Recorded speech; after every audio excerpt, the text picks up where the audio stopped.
నమస్తే, welcome to UTV. ప్రస్తుతం మనతో మాట్లాడడానికి మాజీ ఎమ్మెల్యే చాడా వెంకటరెడ్డి గారు ఉన్నారు. సో ఈరోజు ఆపరేషన్ కగారు ఆపేయాలంటే కూడా ధర్నా చౌక్లో మహాధర్నా అయితే ఏర్పాటు చేయడం జరిగింది. సో మరి సార్ ముఖ్య అతిథిగా రావడం జరిగింది. సార్ నమస్తే. సో ఆపరేషన్ కగారు అనేది నక్సలైట్లకు ఒక శాపంగా మారుతా ఉంది, అందరినీ వరుసగా చంపేస్తా ఉన్నారు. సో ఏం చెప్పదలుచుకున్నారు కేంద్ర ప్రభుత్వం? ఇప్పుడు మావోయిస్టులకు శాపం కాదు, ఈ మోడీ ప్రభుత్వానికి మూడిది అంటే మోడీ ప్రభుత్వంకి ఇక ఆటలు చెల్లయ్యగా ఒక రకంగా వాళ్ళు ఏమంటున్నారు, మేము ఆపరేషన్ కాగారు పేరుతో చంపేస్తాం, మార్చి 2026 నాటికి అంతం చేస్తామంటున్నారు. అంటే ఏమన్నట్టు అంటే నీ చేతుల అధికారం ఉంది కాబట్టి, పోలీసు ఉంది, సైనికులు ఉంది కాబట్టి నీ బలగాలు ఉపయోగిస్తున్నావు అంటే నువ్వు రాజ్యాంగ ఉల్లంఘన పడుతున్నావు. కాల్చి చంపే అధికారం ఎవడిచ్చాడు? డాక్టర్ బిఆర్ అంబేద్కర్ రచించిన రాజ్యాంగంలో ఏం కోరుకున్నారు? మనిషిని చంపే అధికారం లేదు, కొట్టే అధికారం లేదు, మాట్లాడాలి. అయితే మావోయిస్టు వాళ్ళు తుపాకీ పట్టుకున్నారు. దేని కొరకు పట్టుకున్నారు? ఈ దేశంలో పేదరికం పోవాలి, దరిద్రం పోవాలి, సామాజిక న్యాయం జరగాలి, ప్రజలకు అందరికీ కూడుగుడ్డ, నీడ, విద్య, వైద్య సౌకర్యం కావాలి, డాక్టర్ బిఆర్ అంబేద్కర్ రచించిన రాజ్యాంగం అమలు కావాలని వాళ్ళు కోరుతారుతున్నారు. దానికి ఏదైతుందో భిన్నంగా వీళ్ళు హిందుత్వ ఎజెండాను అమలుపరుచుకు మతోన్మాదంతో, నియంత్రిత పోకలతో, మరి పాసిస్ట్ ధోరణితో అణచివేతలకు పూడుకుంటూ ఉన్నారు. అయితే ఇది ఏదేమైనా తాత్కాలికమే తప్ప శాశ్వతం కాదు. ఆపరేషన్ కగారు అనేది తాత్కాలికంగా నువ్వు సక్సెస్ అయినా నీకు ఆకలి అవుతుంది, ప్రశ్నిస్తావు. అమ్మ ఆకలి అయితే కావాలంటావు, ఆకలి అవుతుంది అంటావు. ప్రతి వాడు ఏదైతే ఆవేదనలు ఉంటే, బాధలు ఉంటే ప్రశ్నిస్తారు. అందుకనే అంబేద్కర్ గారు రాసినారు అందులో, అసలు ప్రశ్నించకపోతే ప్రజాస్వామ్యమే కాదు, ప్రజాస్వామ్యంలో ప్రశ్నించడమే ప్రధానమైనటువంటి అంశం.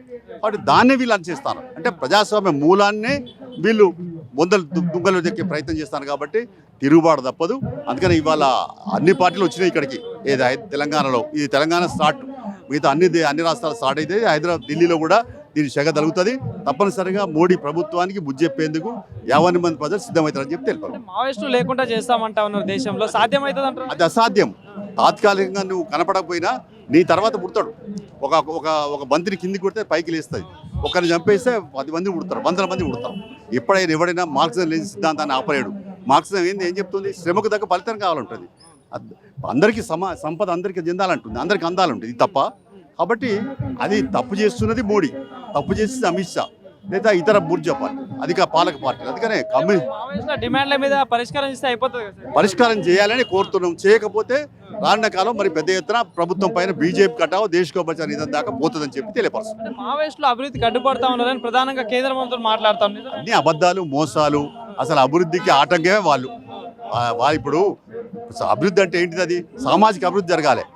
సామాజిక అభివృద్ధి అంటే ఏంటి? అందరూ సుఖంగా బతికే రాజ్యం కావాలి. అది లేదు. కొంతమంది బతికి సరిపోతుందా? కాదు కదా. కొంతమంది దగ్గర సంపద ఉన్నది, 90% మంది దగ్గర సంపద లేదు. అందుకని ఆ వైపునే కమ్యూనిస్టులు కోరేది ఏంది?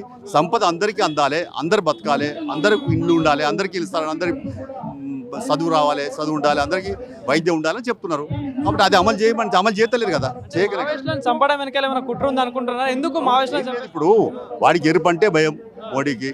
వాడు కాషాయి కావాలి, ఆర్ఎస్ఎస్ అమలు చేస్తారు.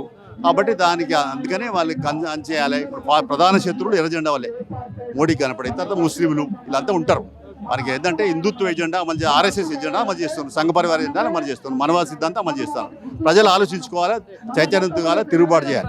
అంటే శత్రు దేశాలతో చర్చలు జరుగుతా ఉన్నాయి కానీ సొంత దేశంలో అదే నీ పాయింట్ కరెక్టే. నేను అదే చెప్తున్నా. పాకిస్తాన్లో చర్చ జరుపుతున్నాడు, టెర్రరిస్టులు దాడులు చేసి రాలి. ఇంకా సరే వాళ్ళ సార్బన్ నువ్వు దాడులు చేసిన వేరు, కానీ వాళ్ళతో చర్చ జరిపి నీ దేశ పౌరులు, నీ బిడ్డలు, నీ అందరు కూడా నీ బిడ్డలు లాంటి వాళ్ళు, వీళ్ళని కూడా నువ్వు కాల్చి చంపడం అంటే నీకు నువ్వే చంపుకున్నట్టే. ఈ దేశంలో ఒక దుర్మార్గమైన రాక్షస రాజ్యాన్ని కొనసాగిస్తున్నావు అని చెప్పి హెచ్చరిక చేస్తున్నావు. ఏదైనా నీ ఆటలు సాగవు, ప్రజలు తిరుగుబాటు దగ్గరికి వస్తాయి, ప్రజలందరూ కూడా ఒక్కటవుతారని చెప్పి హెచ్చరిక చేస్తున్నాం.